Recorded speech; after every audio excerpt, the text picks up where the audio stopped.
why people are so sensitive about that. Like, why are people so sensitive about criticizing themselves? I think you learn from criticism, and I want to take it back to what you said, right? You some of the I'm assuming some of the best lessons I've had in life has come from criticism, from the ability to kind of look at myself and not take myself so seriously.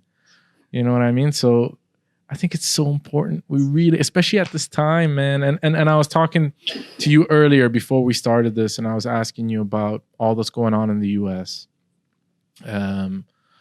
It's such a crazy thing, but such an inspirational thing at the same time. Like, I think it's something that is forcing a conversation that needs to happen. Right. And you're there. How's your experience with it right now? Like, you're in Seattle. Are you seeing protests? What's your experience with all of that that's happening now? Yeah, there's a lot of protests in Seattle and a bunch of neighborhoods, and I'm actually like impressed and proud by how long they've been going on for. Like, it's been I think 12 days now, and they're still going, which is really awesome. And I think it's a conversation that's necessary to be happening at a national level. It's necessary to be having at a global level. And I'm really pleased with how as Arabs we're also starting to reflect on racism within our own cultures. I think a lot of conversations have started to happen in that regard. And I'm not at all going to pretend like I'm some sort of an expert or an academic or anything. And I'm also highly conscious of, like, I'm white and blonde hair and light eyes. Like, I like freaking when we go to Egypt, my husband and he's I'll tell you something. So I mean, I love Masr. I love my family so much, and I have such a beautiful time every single time we go, and whether it's a short visit or a longer visit. And it was only when I got married that I realized that my experience of Egypt is very singular. And it's because I'm this, like, very light-skinned, blonde-haired Masriya walking through the streets. It's very endearing, right? And so I have a very different experience than my husband, who's, he doesn't look that much different than me, but we have a very different experience, and that's just such a small shade of a distinction, I would say. So I have a very particular experience going through this world and this life, and I know I'm incredibly blessed and privileged. So I'm not going to pretend like I have any. I don't have a place really in any of these conversations except to just be reflective and recognize that and think of. Of what we can all do. Yeah, no, and you touched on something it's so key, and we just had a conversation with a guest again, talking about all the guests that are coming, but we have a guest that's coming, Ishtar, who's like a jiu-jitsu champ, Iraqi woman, very conscious, very smart. She's based in the UAE, and she put something out on Instagram about racism in Iraq, right? And it was such a weird experience for me, because it was like in a twisted way, I had this like vision where I was like, everything is fine, and we relate to that, and we would never do that. And then you see the reality, right? And it just kind of hits you in the face. And maybe my experience wasn't like that. We were very fortunate with our parents. Very open, never kind of had these weird predispositions. But that doesn't mean I didn't see it, and it doesn't mean that it's not there. And it kind of shoved me off this kind of pedestal where I felt like, we don't do that, and we don't have that issue. I'd have to disagree with you. Yeah, 100%. Growing up, and it's not only my family, every Iraqi Arab family that I know. See, the thing is, the racism that we have in our culture is a different type of racism. Exactly. It's not the type of racism where it's based on color. It's literally anything that they don't like, or they don't understand. They don't understand or don't know. True. So if you're not from the same religion or sect or color or country or town, then you're the other. And that's something so ingrained in us. And I think that's something that as Arabs, we need to re-examine how we look. And I think this new generation is more awake about these things, where they recognize these things and they're willing to change the perspective. Yes, it's different racism. It's not as bad as discriminating in the workplace or, in social life, but it's there. It's kind of under the surface. It is under the surface. And we shy from it so easily.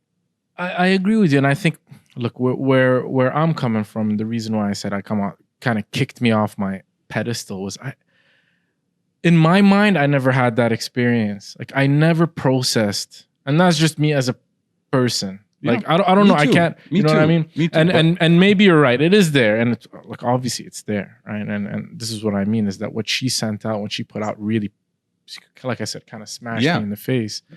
But I don't know, man. It's just really weird. Like to really encounter that or to kind of really address that. I think it's really important. And that's why I just kind of went on a little bit of a tangent, but like with all that's happening now in terms of fueling, and now I'm going to bring it back to you, like fueling future content. Is that something that, have you addressed that before? Or is that something that you plan to address now that it's become so much in the forefront of what everyone's talking about? Do you think, is that something that you guys are having conversations around? Yeah, absolutely. And so we've like over the years, we actually produced a bunch of episodes and then we never published them, where we wanted to do a mini series on race across the Arab world, that we're now revisiting and figuring out like what from it we could adapt. We're commissioning a couple of producers to try to do some really fast turnaround episodes looking at race as well, both for our English and our Arabic shows. And one of the other sort of, so I don't, like, we're 12 people on our team.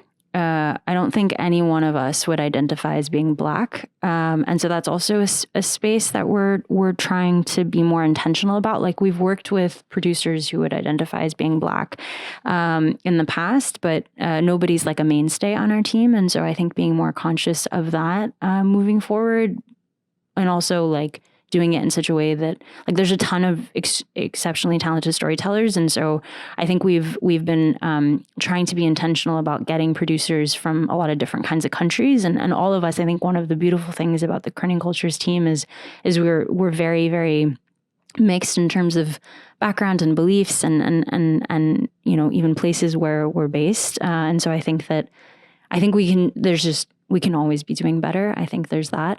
So I think in terms of content, it is something that we're trying to be more conscious of. I'd like to think that like we're pretty conscious as a team in general, like the kind of content that we cover, the kinds of stories that we cover, the kind of countries that we try to produce from.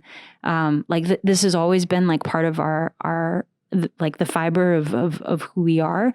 But I think global conversations are just reminding us that we can always be doing a lot more. So yeah.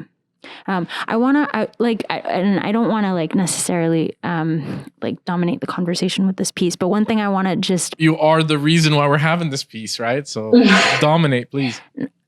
No. Well, just one thought from Laith, what you said of like this kind of racism happens under the surface. I actually think that's the problem, is that it doesn't happen under the surface. I think it happens right out in the open, and I think we've normalized it. I think that's the problem. Like I think that would be the main, like coming back and forth between a country like the US, which is like, I mean, everything has to be politically correct. And I think people are so scared of offending people that like all of this is just sort of swept under the surface.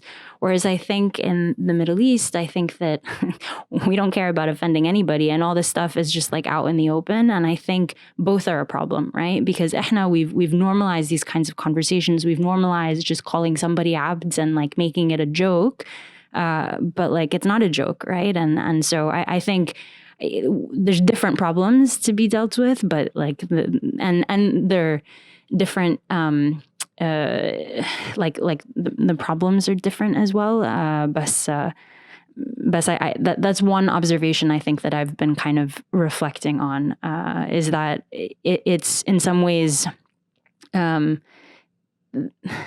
conversations about race in the Middle East are even harder to be had because it's already it's so much a part of how we interact with one another. Like it's already built in. No, that's a very. I struggle with some of the vocabulary some of our elders use. Yeah, where it's not even racist. That's like I can tell, you have the purest, most kind-hearted woman, grandmother, and some of the terms she uses, not necessarily she's racist, but the way she grew up, there is no other term like the term abid for them to describe a person with dark color.